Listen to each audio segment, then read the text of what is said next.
Hello everyone, welcome to MJM academy. आज का जो हमारा लेक्चर है, हम इसमें पॉलीगर विद्रोह को डिस्कस करेंगे। अगर आप स्पेक्ट्रम बुक को फॉलो करते हैं तो वहाँ पे आपको 1857 से पहले के जो भी जन विद्रोह हैं तो वहाँ पे एक पॉलीगर विद्रोह मिलेगा, लेकिन बुक में पढ़ेंगे तो आपको समझने में थोड़ा दिक्कत आएगा। लेकिन ये वीडियो पूरा देख लीजिएगा तो पॉलीगर विद्रोह जो है वो पूरा एकदम डाउट क्लियर हो जाएगा आपका। तो पूरा देखिएगा वीडियो पॉलीगर विद्रोह, उसके बाद जो है उस बुक को पढ़िएगा। अगर कुछ नहीं समझ में आएगा तो फिर कमेंट कीजिएगा। तो चलिए शुरू करते हैं पॉलीगर विद्रोह। देखिए, जो पॉलीगर विद्रोह है ये 1795 ईस्वी में दक्षिण भारत में किया गया था पॉलीगर के द्वारा। 1795 में शुरू हुआ था और ये 1805 तक चला था। लेकिन ये जो पॉलीगर विद्रोह है ये 3 चरणों में ये विद्रोह हुआ था। पहला चरण जो है ये 1795 में शुरू होता है और 1799 तक चलता है। दूसरा चरण जो है ये 1800 से लेके 1801 तक चलेगा। और तीसरा चरण जो है तो ये 1803 में शुरू होगा और 1805 तक चलेगा। तो ये 3 चरणों में कंप्लीट हुआ था पॉलीगर विद्रोह, 1895 से 1799, फिर 1800 से 1801 और 1803 से 1805। तो 3 चरणों में ये विद्रोह को अंजाम दिया गया था पॉलीगरों के द्वारा। ये पॉलीगर कौन होते थे? तो दक्षिण भारत में जो पॉलीगर होते थे ये लोकल लीडर होते थे उस क्षेत्र के, यानी कि छोटे छोटे जो नेता होते हैं जैसे कि किसी भी क्षेत्र में, तो ये पॉलीगर दक्षिण भारत के लोकल लीडर यानी कि वहाँ के क्षेत्रीय नेता हुआ करते थे पॉलीगर। और इन्हीं पॉलीगर के द्वारा जो है वहाँ पे जो किसान वगैरह रहते थे दक्षिण भारत में तो उनसे कर वसूला जाता था। तो यही है पॉलीगर विद्रोह। पॉलीगर विद्रोह जो है ये 1795 से 1805 में हुआ था। दक्षिण भारत में पॉलीगरों के द्वारा किया गया था, अंग्रेजों के खिलाफ किया गया था। ठीक है, पॉलीगरों ने अंग्रेजों के खिलाफ किया था। तो इस प्रबल विद्रोह का केंद्र सबसे पहले देख लीजिए दक्षिण भारत में। आज का जो तमिलनाडु में जो थिरुनेलवेली है तो वहीं पे ये पहले तिन्ने वैली के नाम से जाना जाता था। फिर एक रामनाथपुरम है, शिव गंगा है, शिवगिरी है, मदुरई है और उत्तरी अर्काट। तो ये सारे क्षेत्र जो है तो यहाँ पे जो भी पॉलीगर रहते थे, छोटे छोटे नेता जो लोकल लीडर हैं तो उन्हीं को पॉलीगर कहा जाता था। तो ये सारे क्षेत्र के जो पॉलीगर है तो उन्हीं के द्वारा मिल के अंग्रेजों के खिलाफ ये विद्रोह किया गया था। ये जो विद्रोह है इसके पीछे देखिए कारण क्या है। यह विद्रोह 1795 में शुरू हुआ था। अभी तक 1795 से पहले मतलब कि सब चीज़ मतलब कि ठीक ठाक चल रहा था, मान के चलिए। लेकिन यहाँ पे समस्या कब होता है, जब 1781 ईस्वी में जब अर्काट का जो नवाब है तो अर्काट का नवाब के द्वारा जो तिन्ने वैली है और कर्नाटक के जो प्रांत होते थे अर्काट के अधीन, तो उनका प्रबंधन और नियंत्रण जो है ये ईस्ट इंडिया कंपनी यानी कि अंग्रेजों को सौंप दिया जाता है। कब सौंपा जाता है? तो जो ये अर्काट का नवाब है इसके द्वारा 1781 ईस्वी में तिन्ने वैली और कर्नाटक प्रांतों का प्रबंधन और नियंत्रण ईस्ट इंडिया कंपनी को सौंप दिया जाता है। तो जाहिर सी बात है कि जो नवाब है तो वो अपना क्षेत्र अंग्रेजों को सौंप दे रहा है। तो इससे क्या होगा, पॉलीगर जो है इसे आक्रोशित उठेंगे, क्योंकि पॉलीगरों के द्वारा ही जो है वहाँ पे राजस्व वसूलने का काम किया जाता था।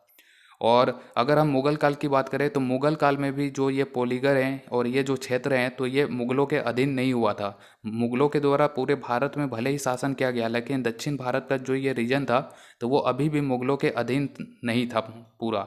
ठीक है, लेकिन 1781 में अर्काट का नवाब जो है पूरा प्रबंधन इस सभी क्षेत्रों का अंग्रेजों को दे देते हैं, बाहरी लोगों को।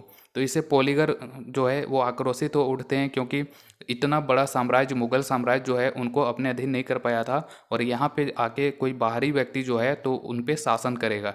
ठीक है, उनका प्रबंधन करेगा, उनको नियंत्रित करेगा, उन पे कर वसूलेगा। तो ये जो है पॉलीगरों को जचा नहीं। तो इसी के कारण इस विद्रोह को अंजाम दिया गया था, शुरू किया गया था। इसी प्रबंधन एवं व्यवस्था से जो है पॉलीगरों में रोष उत्पन्न हो गया और जो भी संबंधित क्षेत्र है तो उनमें काफ़ी लंबाई से एक स्वतंत्र प्रभु सत्तात्मक शक्ति के रूप में माने जाते थे पॉलीगर।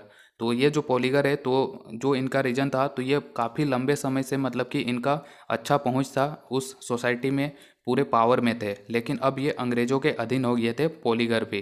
तो इसी के खिलाफ जो है कंपनी के खिलाफ जो है पॉलीगरों के द्वारा प्रथम विद्रोह शुरू कर दिया गया था 1795 ईस्वी में। और इसका कारण क्या था? तो इसका कारण था करारोपण, यानी कि इन पे जो टैक्स लगाया गया इस क्षेत्र में तो पॉलीगरों को भी अब टैक्स देना पड़ता था।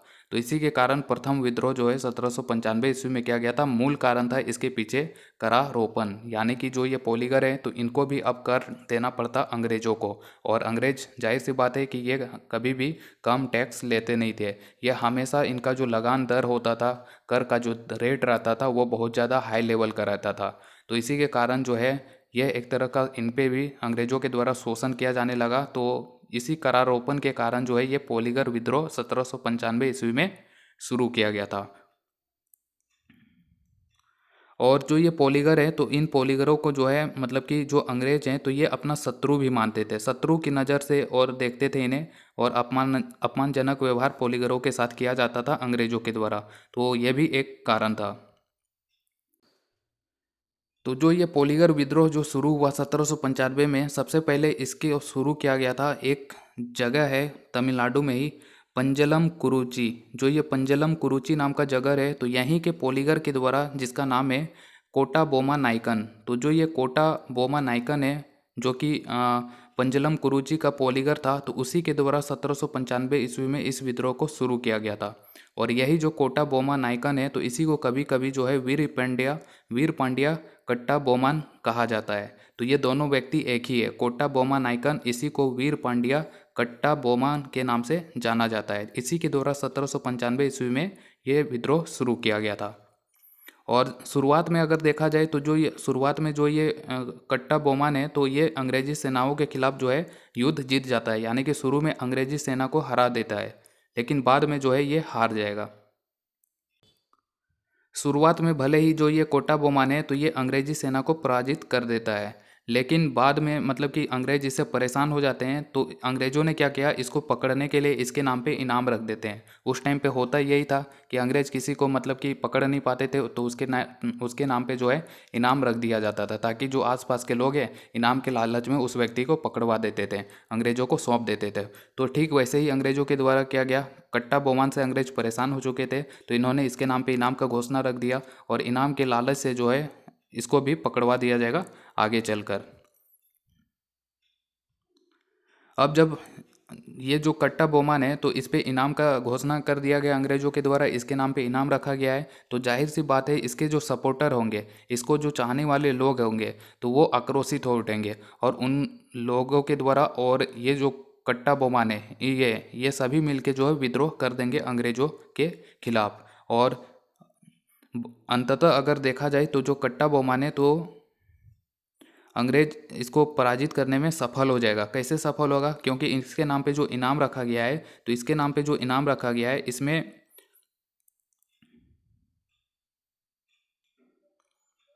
क्योंकि इसके नाम पे जो इनाम रखा गया है तो इनाम के लालच में इसी का एक मित्र था जिसका नाम है इट्टापन। ठीक है, तो इट्टापन जो है ये पुड्डुकोट्टी का राजा हुआ करता था। पुड्डुकोट्टी का राजा हुआ करता था जो कि इसी कट्टा बोमन का मित्र हुआ करता था, दोस्त हुआ करता था। लेकिन पैसा के लालच में यही इटापन जो है उसको धोखा दे देगा कट्टा बोमन को, और उसको अंग्रेजों के हवाले कर देगा। ठीक है, तो अंग्रेजों के हवाले जो है कर दिया जाता है कट्टा बोमन को। इटापन लालची इसी का दोस्त था, उसी ने जो है धोखे से इसको अंग्रेजों के हवाले कर दिया जाता है। अब अंग्रेजों को जो है मिल जाएगा ये कट्टा बोमन। इसके बाद अंग्रेज जो है इसको पकड़ लेंगे और इसको किसी अज्ञात स्थान पे इसको फांसी दे दिया जाता है। कहाँ पे फांसी दिया जाता है ये किसी को नहीं पता है, बस इसको फांसी पे लटका दिया जाता है। ये किसी को नहीं पता है कि इसे कहाँ पे अंग्रेजों ने फांसी पे चढ़ाया था।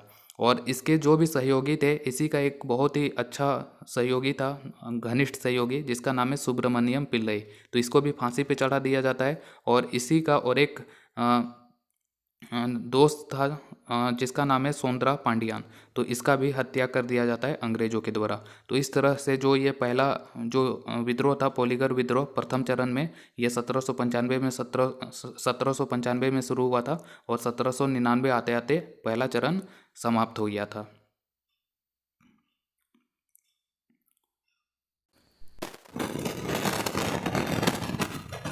पोलीगर है तो उनको पकड़ लिया, उनका संपत्ति को जब्त कर लिया, और कुछ पोलीगर को जो है फांसी दे दिया गया, तो कुछ को जेल में डाल दिया गया था अंग्रेजों के द्वारा। इसके बाद जो पोलीगर का ये जो पोलीगर है तो इनका जो दूसरा चरण है ये कब आरंभ होता है, तो इनका दूसरा चरण आरंभ होता है 1800 ईस्वी में। यहाँ पे देखिए जो पहले चरण में जो पोलीगर जिनको कि पकड़ लिया गया था अंग्रेज़ों के द्वारा, तो उनको जेल में डाल दिया जाता है। तो यही जो जेल में डाले गए पोलीगर है, तो ये जब जेल से छूटते हैं, तो जेल में छूटने के बाद जो है इनके द्वारा विद्रोह किया जाएगा, वही है दूसरा चरण। पहले चरण में जिनको भी जेल में डाला गया था, ये कौन सा जेल था, तो ये था पल्लम कोटा का किला। ठीक है, तो पल्लम कोटा का किला जो है, तो यहीं पे इनको बंदी बना के रखा गया था। लेकिन बाद में ये जो बंदी थे, तो ये पोलीगर यहाँ से मतलब कि पल्लम कोटा के किले से बचने में मतलब सफल रूप से मतलब कि भाग गए थे, वहाँ से बच निकले थे। और इन्हीं के द्वारा ये दूसरा चरण शुरू किया गया था, जिसमें से जो प्रमुख नेता है, तो ये नेतृत्व संभाला था दूसरा चरण का जो है वो है इसी जो कोटा बोमन, जिसको कि फांसी दिया गया था पहले चरण में, तो उसी का एक भाई था जिसका नाम है ओमा थुरई। तो यही ओमा थुरई के द्वारा दूसरा चरण का नेतृत्व संभाला गया था।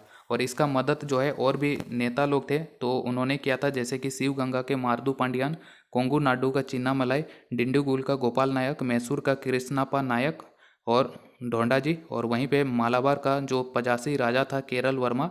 और ये केरल वर्मा के बारे में तो हमने पहले भी देखा था, एक विद्रोह शुरू हुआ था इसके द्वारा किया गया था। कौन सा विद्रोह था, तो ये था केरल वर्मा पचासी राजा का विद्रोह 1797 ईस्वी में जो शुरू किया गया था, तो वो हमने देखा था। तो ये सारे जो है ये सारे मतलब कि ओमा थुरई को मदद कर रहे थे इस द्वितीय चरण के विद्रोह में।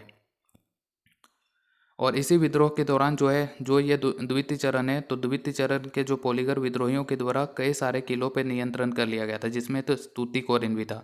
तूतीकोरिन पे भी जो है पोलीगरों के द्वारा मतलब कि अधिकार कर लिया गया था। लेकिन बाद में जो अंग्रेज हैं, तो अंग्रेज बहुत जल्द जो है ये जो द्वितीय चरण के जो भी विद्रोही है, तो उन पे काबू पा लेते हैं। और फिर से अंग्रेजों के द्वारा जो मालाबार क्षेत्र है, तो उन पे अधिकार कर लिया जाता है। और इस तरह से अक्टूबर 1801 आते आते जो दूसरा चरण था पोलीगर विद्रोह का, तो वो उसको कुचल दिया जाता है। और इसी बीच जो नवाब है, अर्काट का नवाब, तो ये फिर से क्या करता है, जो भी प्रशासन, नागरिक और सैन्य अधिकार था, तो ये सभी मतलब कि ब्रिटिश सरकार को सौंप देता है।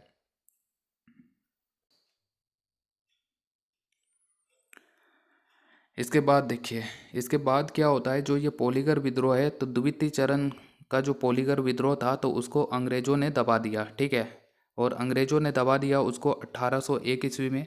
और अंग्रेज़ों ने 1801 ईस्वी में जब दबाया, उसके बाद जो है अर्काट का जो नवाब है, तो वो क्या करता है, उसका जो अपना प्रशासनिक, नागरिक और सैन्य अधिकार था, वो सभी अधिकार जो है उन क्षेत्रों पे जो उसका था नवाब का, तो वो सभी अधिकार जो है वो ईस्ट इंडिया कंपनी को सौंप देता है। तो अब ईस्ट इंडिया कंपनी को सौंप देगा अर्काट के जो नवाब है वो सारा अधिकार। तो कंपनी जो है फिर से पोलीगर पे जो है कर वसूलने का काम करेगा।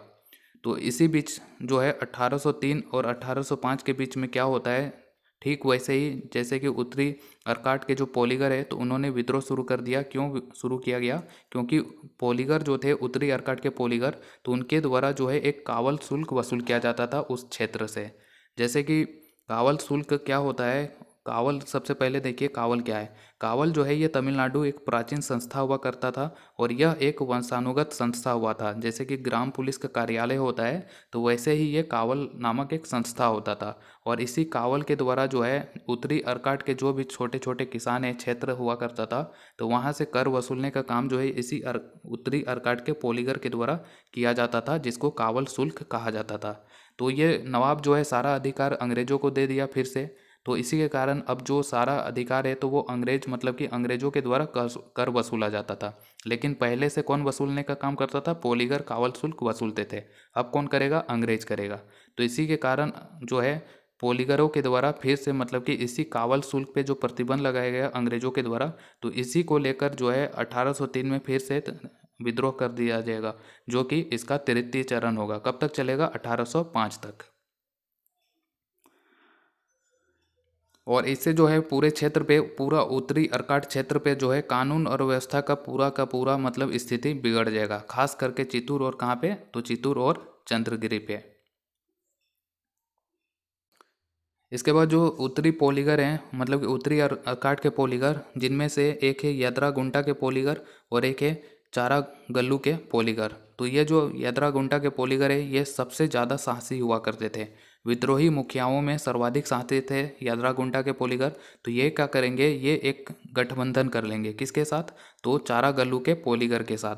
और इस तरह से जो ये चारागल्लू के पोलीगर और यादरागुंटा के पोलीगर है, तो ये गठबंधन करके फिर से अंग्रेजों के खिलाफ मतलब खड़ा होंगे, उनके खिलाफ विद्रोह करेंगे। लेकिन ये जो तृतीय चरण का जो विद्रोह है, तो ये फरवरी 1805 तक आते आते इस विद्रोह को अंग्रेजों के द्वारा कुचल दिया जाता है। और जो इसके मुखिया थे, तो उनको कहा जाता है अंग्रेजों के द्वारा आप मद्रास में ही रहिए, और कुछ अन्य जो पोलीगर है तो उनको मतलब कि उनका जो ये कावल शुल्क वसूलने का जो अधिकार था, तो उनके संपत्ति में से राजस्व का 18% जो है तो उनको अंग्रेजों के द्वारा दे दिया जाता है। और इस तरह से जो ये तृतीय चरण वाला जो विद्रोह है पोलीगर विद्रोह का, तो वो भी धीरे धीरे धीमा पड़ जाता है। और इस तरह से अगर हम देखें तो पोलीगर विद्रोह जो है ये दक्षिण भारत का एक बड़े हिस्सा में फैल गया था, क्योंकि उत्तरी अर्काट दक्षिणी अर्काट सभी जगह ये फैल चुका था। इस विद्रोह से ये हमें देखने को यहाँ पे मिलता है कि जो ये विद्रोह है, तो ये पोलीगरों के द्वारा अंग्रेजों से स्वतंत्रता प्राप्त करने के लिए किया गया था। मतलब कि अंग्रेज जो है आधिपत्य जमाना चाहते थे पोलीगरों पे भी, तो ये अपनी स्वतंत्रता को बरकरार रखने के लिए अंग्रेजों के खिलाफ उन्होंने विद्रोह किया था। विदेशी शासन के विरुद्ध एक जन आंदोलन में विश्वास करते थे। मतलब कि यहाँ से बस आपको याद रखना है कि ये जो है अंग्रेजों से स्वतंत्रता प्राप्त करने के लिए ही यह विद्रोह किया गया था पोलीगरों के द्वारा।